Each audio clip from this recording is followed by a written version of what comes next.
Hello, West Ham Network. It's Holly. Thank you so much for joining us. We've got a special guest today. It is David from Blown Bubbles magazine, and we're going to be having a massive chat about all things West Ham, taking a look forward and just analysing where we are really as a club at this moment in time.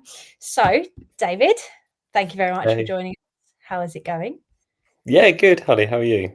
I'm good, thank you. I've got the green shirt on. As if we weren't recording at the same time, but I'm absolutely boiling. But we've got the memo, the West Ham Network Yeah, uniform today. exactly.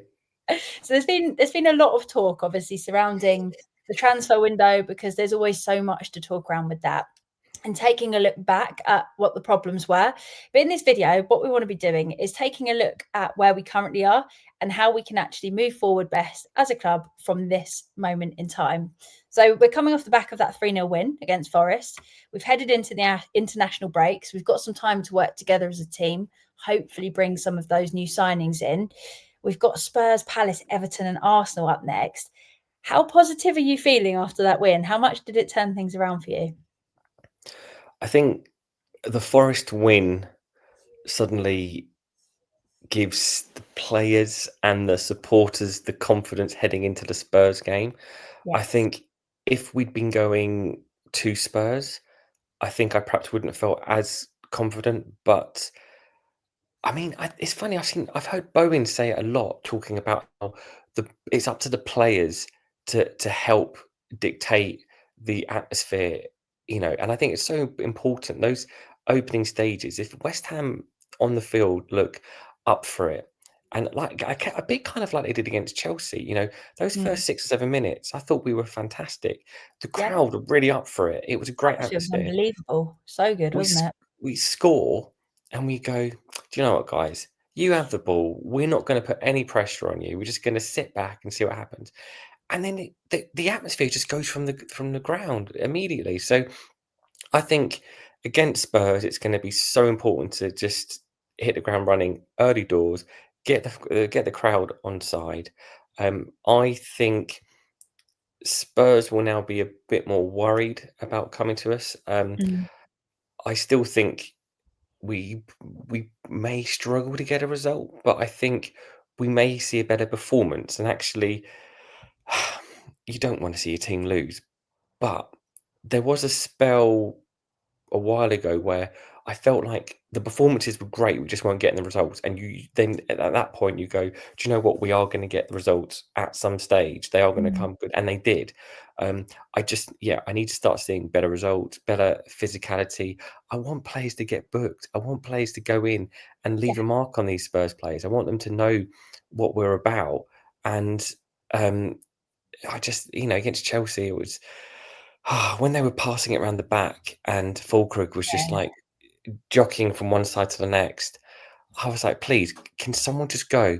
Like Yeah. they're taking the Mickey. Just Yeah. When someone they were go and put knocking a back foot and in. forth between two of Yeah, them at one point, it hurt my soul to see that happening. Because, like you said, it was just a bit toothless. We need to have that fight, and we need to also, once we've got that goal, not take our foot off the gas. We need to attack and keep going for more and more and never sit back.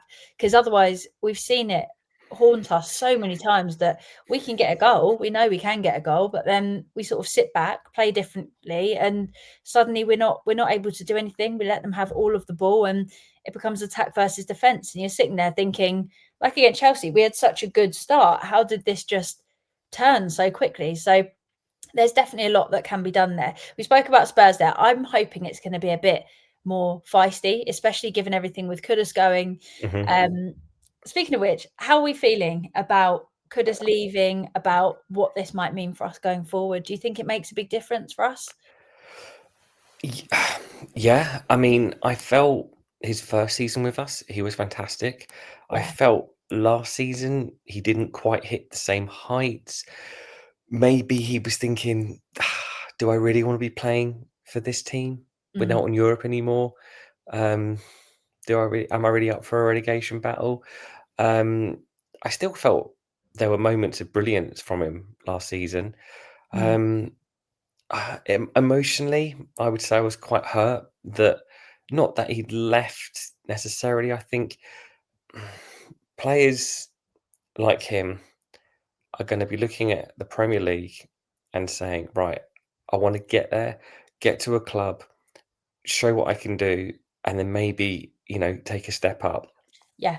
And Yeah. I think he's looking at it that he's got Champions League football to look forward to this season, which Mm. is another platform. The lifespan of a footballer is so short. I don't necessarily blame him in that thinking. I just Yeah. heard that it's Spurs that he'd gone to, and also The way it was he done as hasn't gone well to with the he hasn't gone signing to video Spurs. and Yeah, like, oh, when it's like his heart was being checked, and it's like, "Oh, you're fine, it's just beating for Spurs," or whatever it was. I was like, yeah. "Oh, please."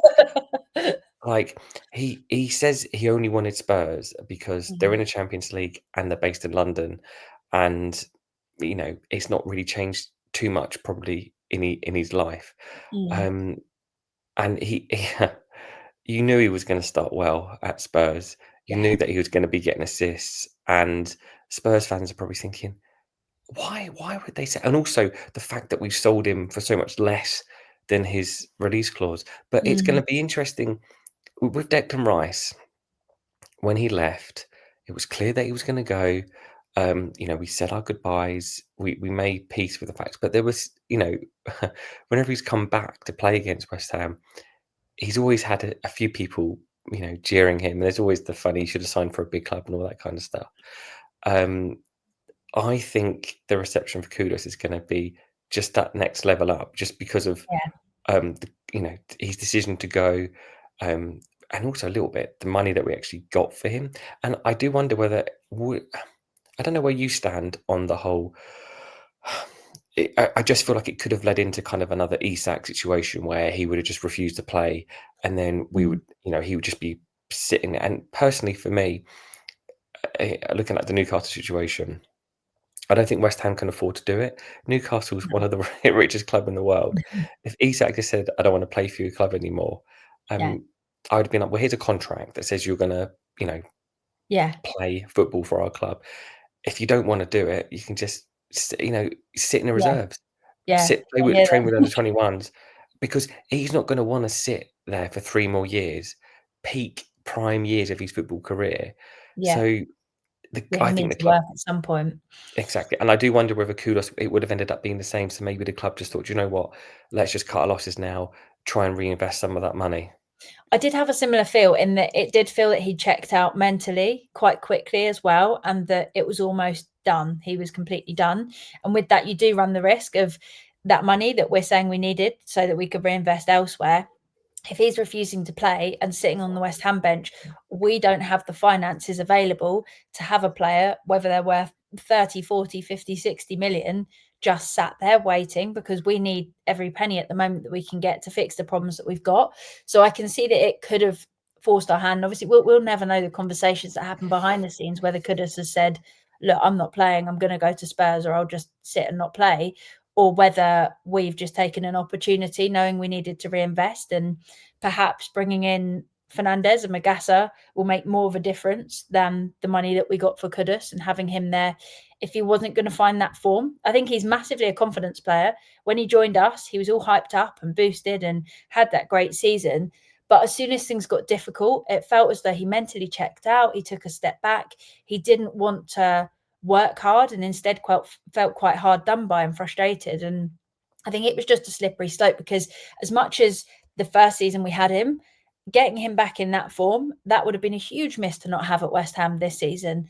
But if we got him back in the same form as last season or worse and less bothered, I think it would have been a massive shame to have not cashed in at some point. Like you said, it's a shame it was to Spurs. It was a shame that the transfer video was done in the way of the it was always Spurs kind of thing. Because as a fan, where West Ham means so much to us and it's all about fighting for that badge and all of that, for someone to turn around and not really care essentially and go to one of the rivals, the teams we want to compete with, it felt like a bit of a blow to the heart, didn't it? Oh, yeah. No, it did, and, it makes you wonder when he played against Spurs before, like, was he Mm. thinking, "One Yeah, day I yeah, wanna play for this magnificent football club," because he got sent off at Spurs. Let's not forget that, yeah. you know, Van Pushing der them, Ven or whatever, he yeah. slapped him in the face and and he did a 5-game ban, which really, at the time, really impacted us in terms of that, and it's interesting just I don't know what you think about Paqueta as well and how he I thought perhaps he was going to be a bit like Kudos, a bit like Felipe Anderson when he was here. Just when the going Mhm. gets tough, he was going to perhaps just not be that present. But Okay. actually, you know, I think, and that's why I've put him on the cover for this month's issue of Blowing Bubbles. I think he's getting back to back to his best almost. He's a street fighter. He really is.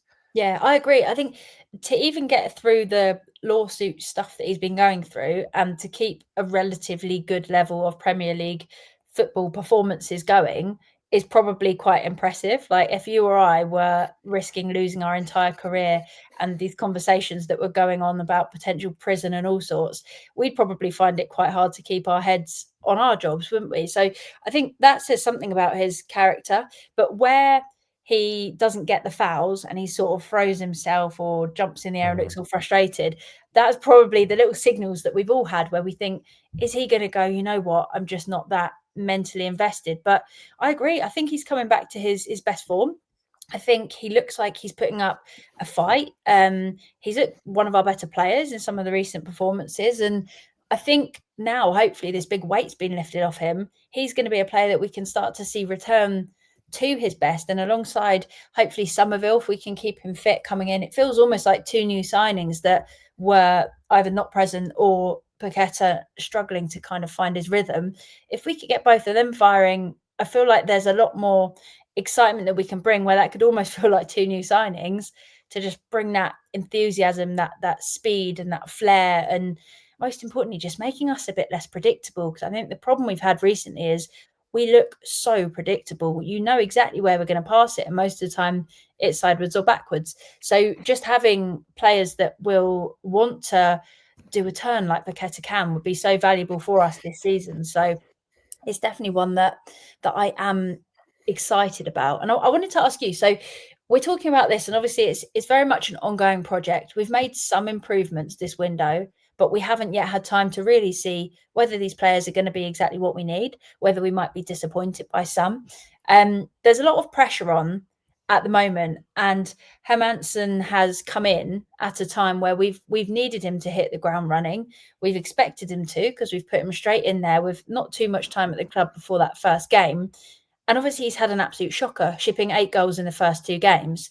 Do you think it's still right to keep him in this position? He's had a clean sheet now, and to support him and back him and see how he gets on for the next however long? Or do you think it would have been a better move to have perhaps let him take a back seat, go back to the bench and reintroduce him at another point?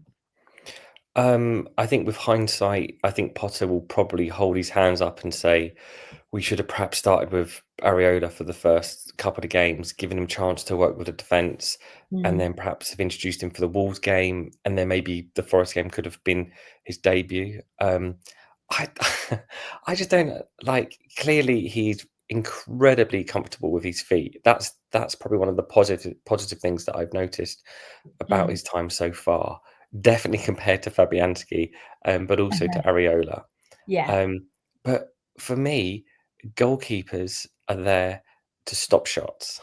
yeah. you know, Priority one. Stop that. priority one. And he, I have seen some good saves.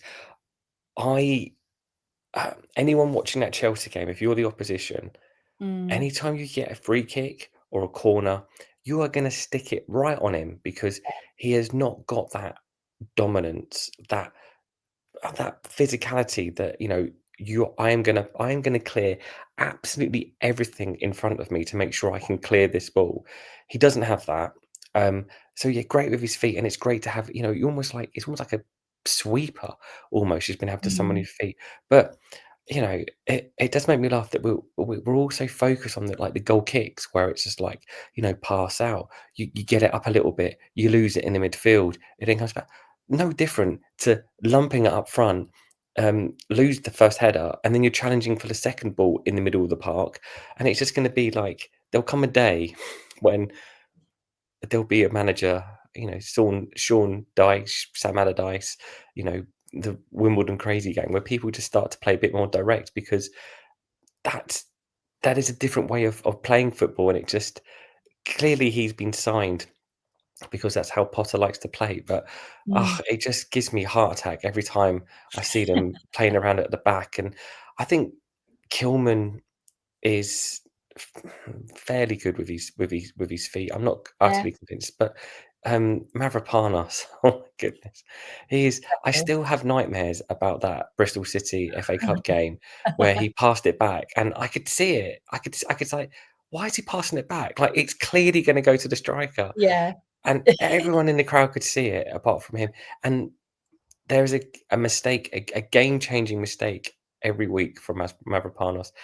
I didn't see it against Forest, but it probably happened and got covered up quickly by someone else on the pitch. But um, I just think you need to have the ball playing players to do that, and it's a shame that we've now lost Aguerd, who mm, arguably was probably our best playing ball playing centre half. But then his he head won't and be heart here. wasn't really in it at West Mm, Ham. So yeah, it's interesting, but look, I think we keep faith with him for now.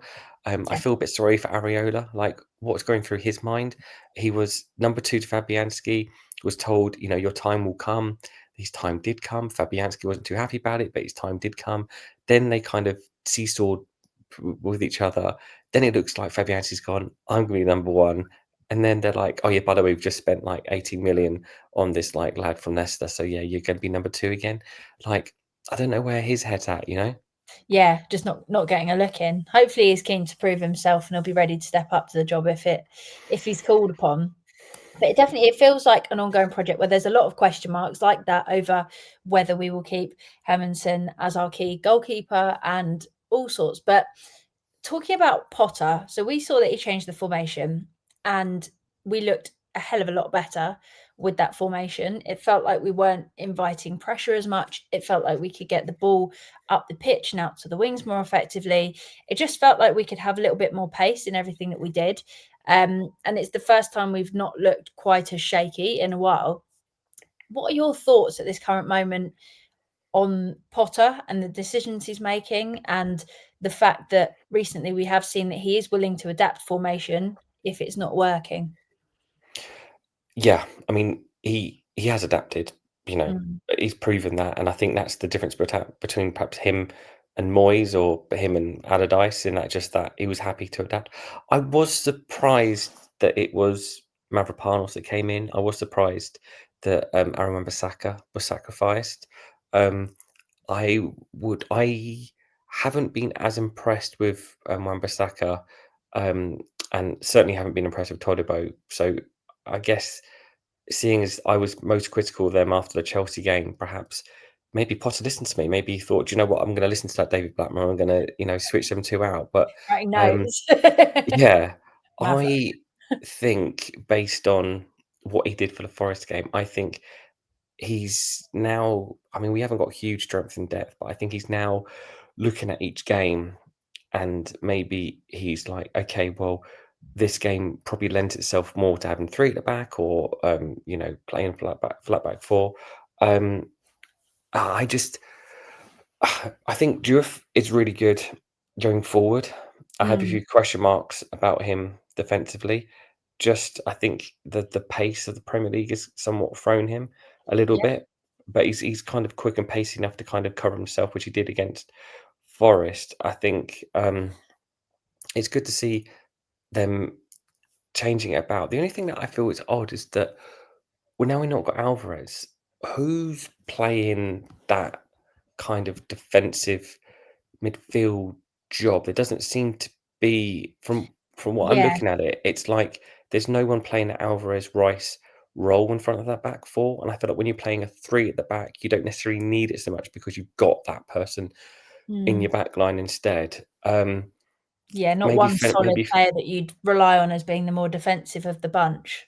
If we can still yeah. break up play well and then move out quickly from there, I'd like Then to you think it wouldn't be a problem that we don't have an Alvarez in there, but time will tell, won't it? Oh, yeah, and I mean, that's the thing about this the whole summer transfer window is that, right now, we don't know what season these players are gonna have, and Mm, you can only go on yeah, time will tell for all of them whether they've been worth the money, whether Wilson's gonna bag enough goals to help us with Fulkrug and Somerville, whether they're going to get enough game time to feel like their new signings, whether Diouf and Fernandez are all going to hit the ground running, and then kick on again next season. It's so difficult for clubs because you're spending tens of millions of pounds on someone that you just don't know if they're going to work out. Yeah, everyone's a risk though, aren't they? You could Yeah, bring Haaland into West Ham, and I would still say you can't guarantee that he's going to perform well for you. Like there are so many factors that when a player comes to an unfamiliar club,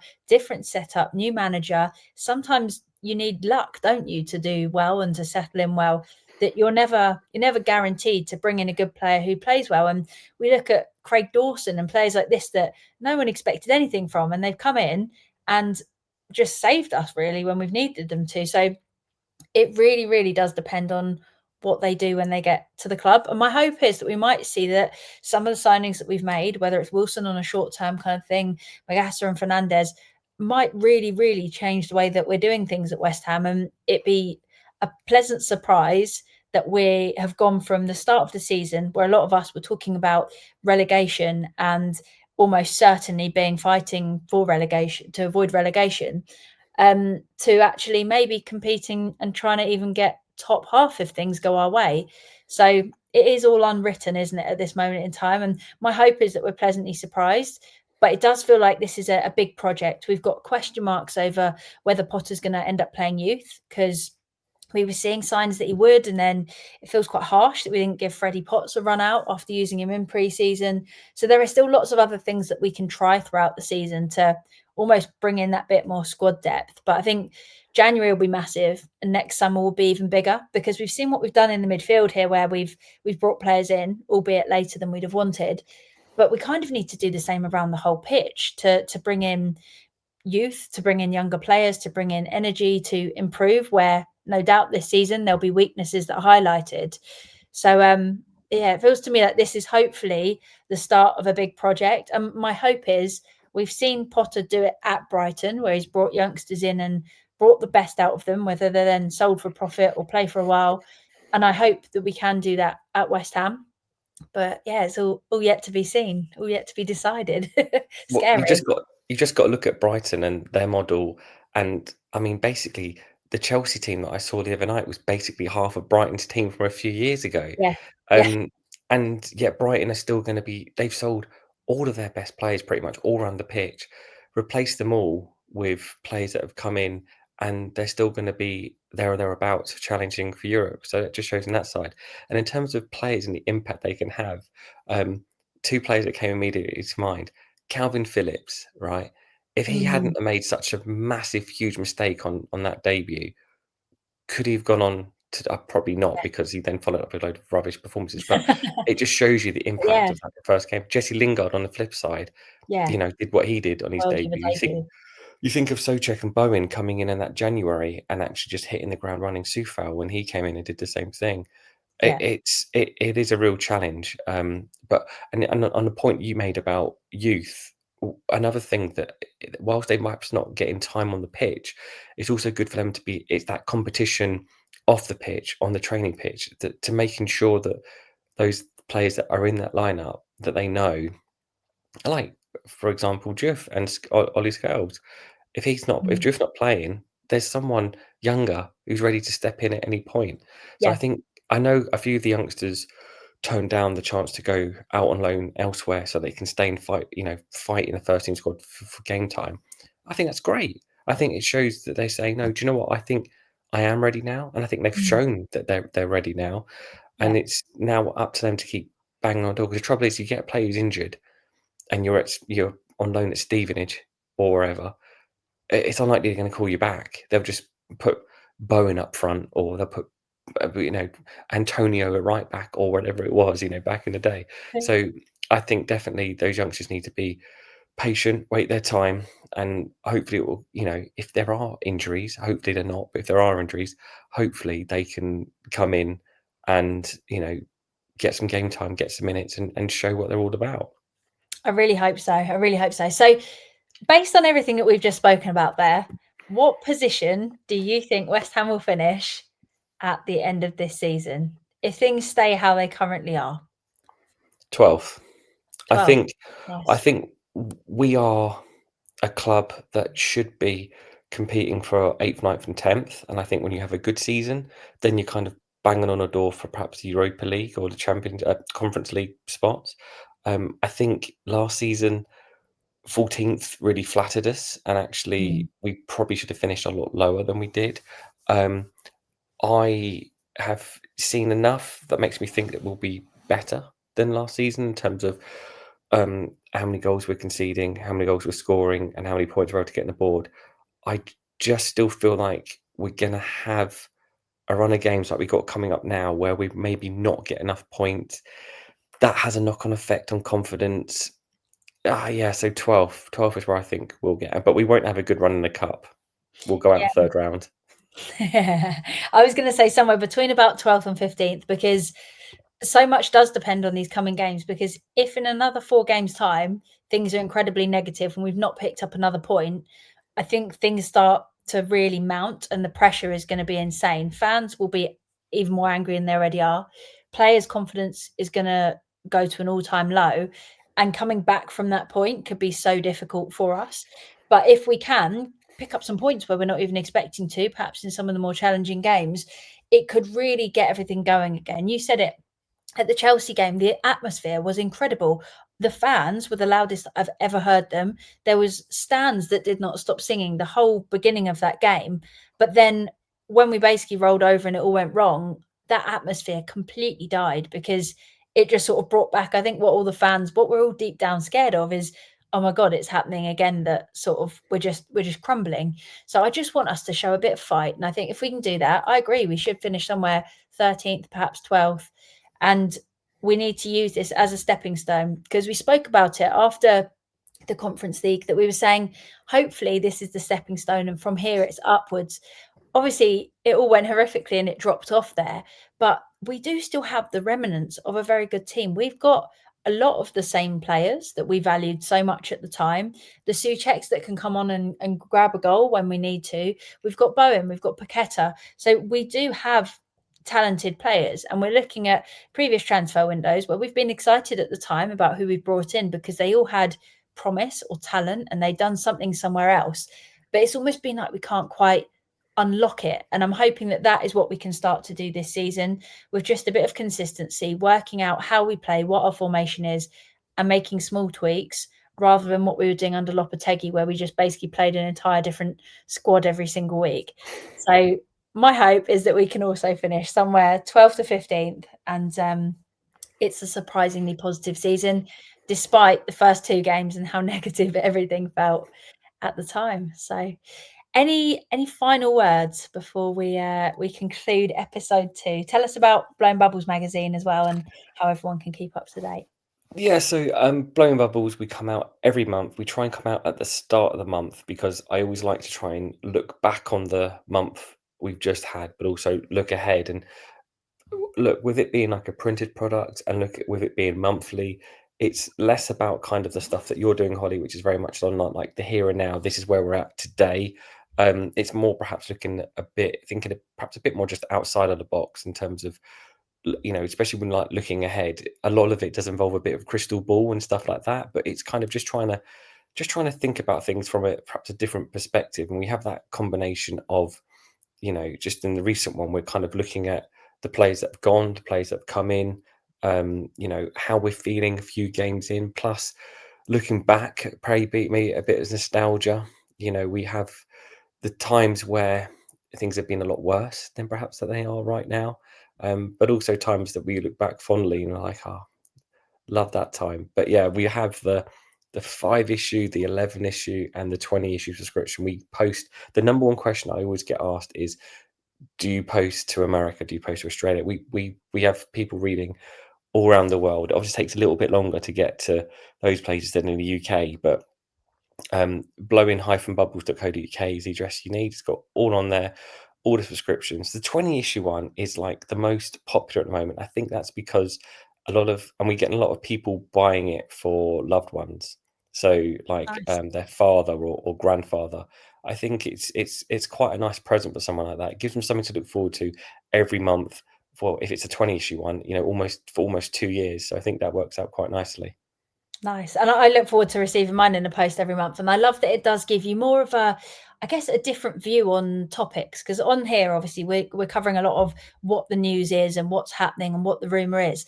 But a lot of the pieces sort of give more of an insight into what people are feeling about it, what they're thinking about it. And like you said, often comparing it to other situations that they've been and taking a far more in-depth look at what it is that's happening, how fans are feeling, and why. So I would definitely recommend it to anyone that's watching. And if you haven't already as well, make sure you leave a comment down below with your thoughts on everything that I've spoken about with David today.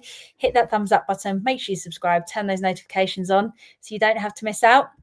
David, thank you so much for joining us. It's been an absolute pleasure. Thanks, Holly. And until next time, we'll come and cover some more topics that are in Blowing Bubbles. And I'm looking forward to it. Thank you so much. Cheers, Holly. Thank you. Come on, you Irons. Irons.